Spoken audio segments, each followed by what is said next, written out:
Sumaradyo Flash Report! Two lanes passable po tayo, magkabilang side po. Rush hour pa man din. Original po, ilan lane dapat niya? 4 kung di ako nagkakamali, no? 3, 4. Apat po. 4 na lane patungong Katimugan, patungong direksyon ng Laguna. 4 na lane papuntang Metro Manila. Pero ngayon, Apo. 2 lang sa magkabila nagagamit. Opo, 2 po. Opo. Sa ngayon po, hindi pa naman po masyado nag-build up yung traffic natin at maaga pa. Opo. Yung pong papunta po ng Katimugan ay nandito lang po sa paanan lang din po nung viaduct. Opo. At yun naman pong papunta po ng Makati, Manila, ito po ay dito lang po sa bago po magpilindes. Opo, apektado ba ho yung Pilienbes tsaka Alabang Road dahil dyan sa nangyaring yan?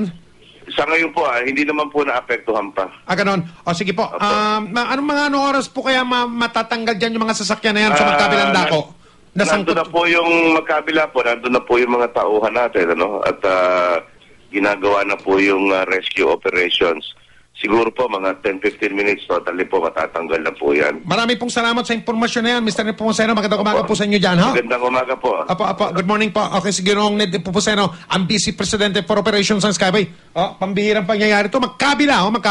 Doon sa may Alabang Viaduct, magkabila, may aksidente, bungguan. Wala naman nasaktan, pero traffic ng konti. Pero ayan, mga 15 minuto daw, matatanggal na po ang mga sasakyan dyan. Sumaradyo DZWB Flash Report! At ang oras po natin, 6:55. Double B sa News TV.